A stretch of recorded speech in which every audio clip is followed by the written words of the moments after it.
5 pixels, and green. And you can see it blurring the edges, unlike the red one, which is just there, essentially. And what if we wanted to expand the shadow out further? They have another optional value for that called spread radius, which defaults to 0 if it isn't included and just does nothing.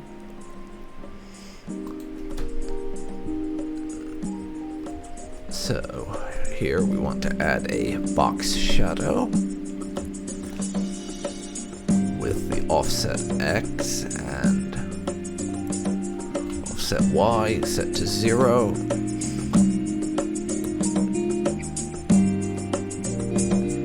Along with the blur radius and 5 pixels for the spread radius and a color of blue.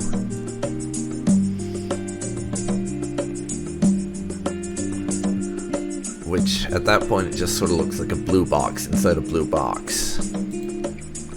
That's the way it's been set up. Now that you're familiar with the box shadow property, finalize the shadows, starting with the one for the red marker. In the red rule, update the box shadow so the offset X and Y are both 0 and blur radius is 20.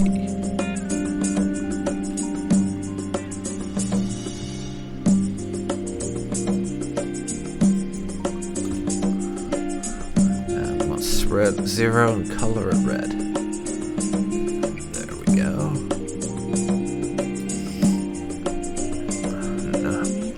Next we're updating the green.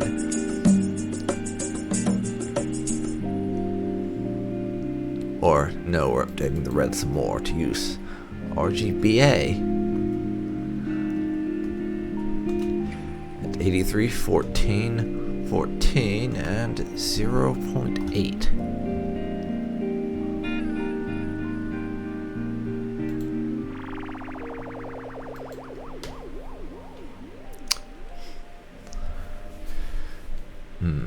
Green and blue need some tweaks, apparently.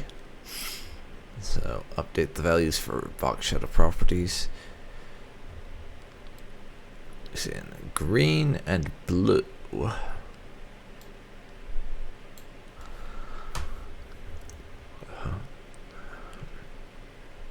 Those at 0, 0, 20.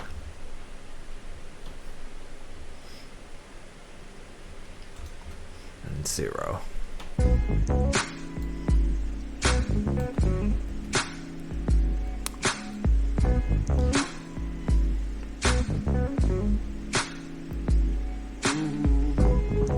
And now that I did that up there, I can just copy.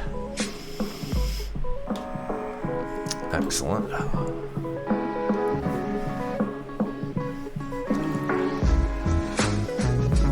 The green marker's box shadow property will be replacing the hard-coded keyword of green with a hex code.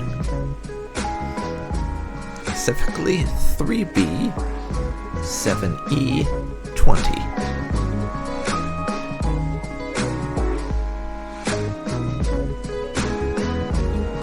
And CC for the alpha, apparently.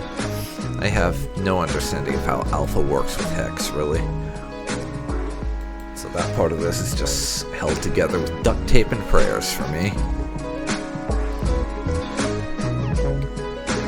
Now we move down to the blue box shadow, which will be getting an HSLA function. 223 for the hue, 59% saturation, 31% lighting, and a whopping 0.8 for the alpha. Which really, it looks the same, we're just changing how we're putting it in there. Because flexibility, I would imagine. Which is a very good reason, if you ask me. And that is the CSS colors section done. So now I'll be hitting up the one that I never actually fully finished all of them, just because they added some stuff after I got this certification. The one that's coming next is learning HTML forms by building a registration form.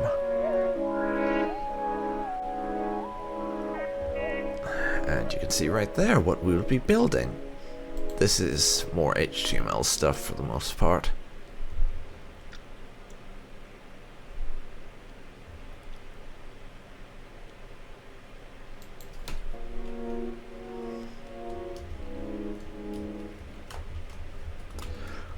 So don't expect me to be explaining too much.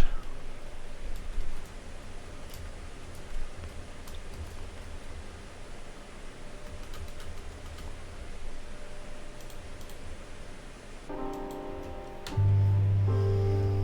the most part, I'll just be speeding through a lot of this, since you should know about structuring HTML by this point after the last few videos.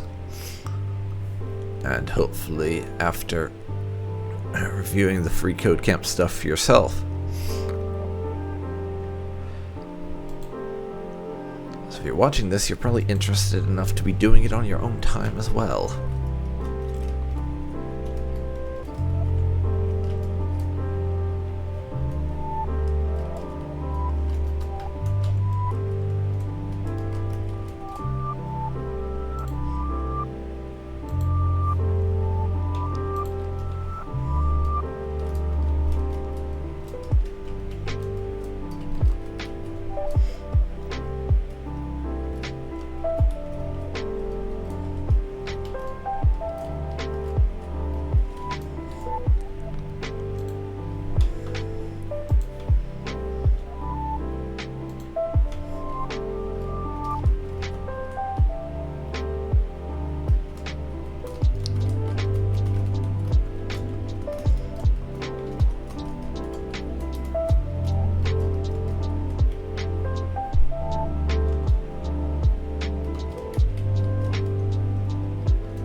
Add a link tag for the CSS,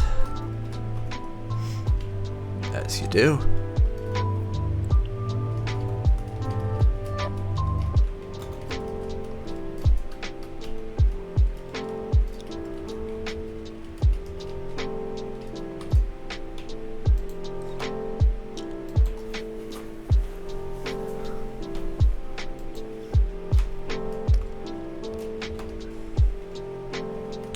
Honestly, this section of the response to design is just for practice, to make sure you know what you're supposed to be doing to get a website going. Just to hammer that home. So I've already done this sort of thing about 1 billion times, so really.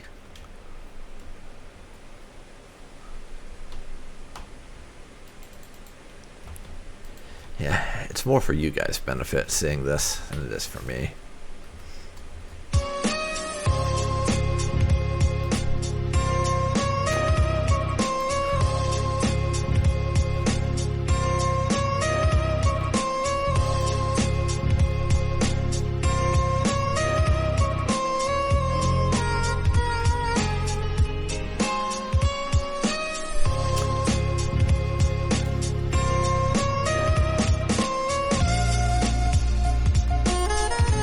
And as you can see right here, they're introducing a new element to the CSS, a unit called VH, or viewport height.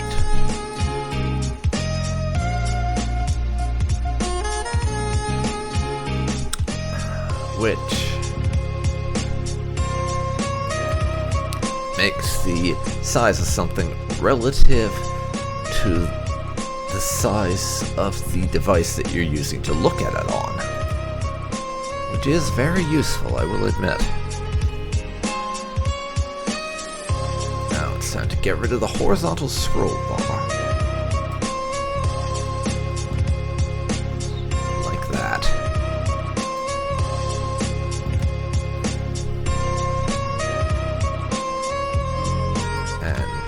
White background, you are offensive to look at. So, please go away.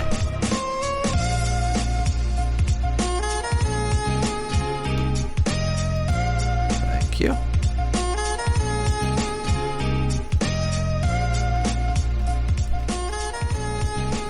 Color.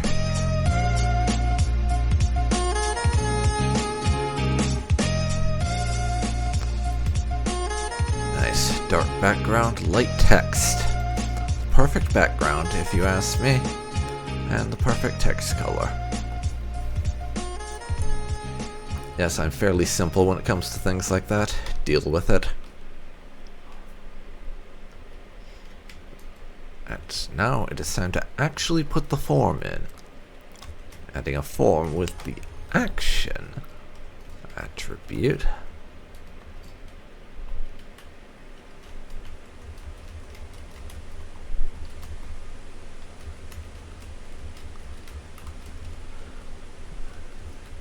To take you to that.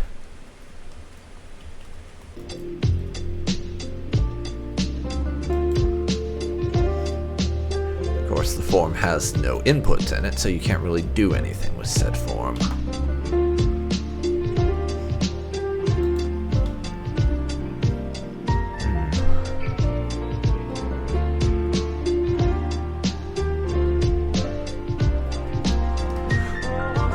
Now, if we wanted to send this, of course, this is all back-end stuff, which my knowledge of is very limited, but post is how you send form data to another location, as far as I recall.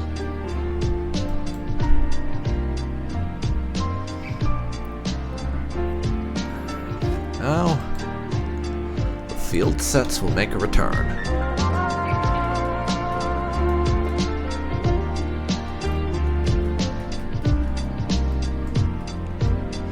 As will my copy pasting to save time.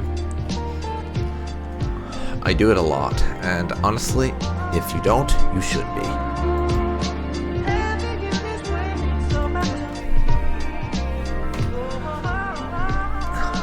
First field set will hold name, email, and password. Label time.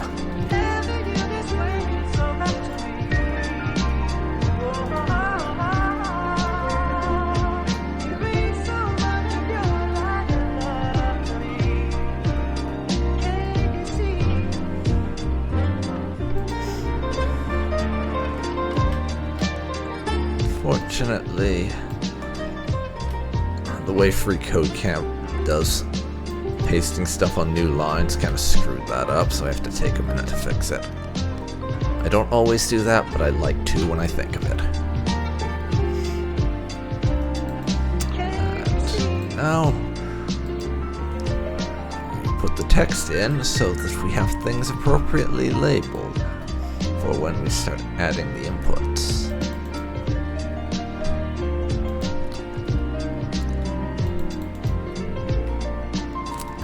Though, as you can see from a certain label, this is only for registration. There's not a login section to it. So, not very real-worldy, if you know what I mean.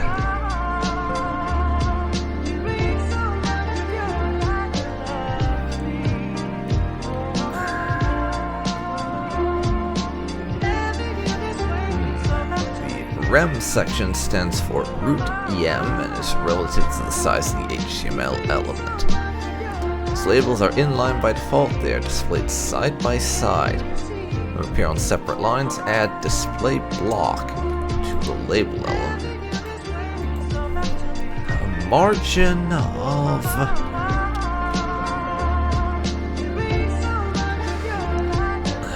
second, we need that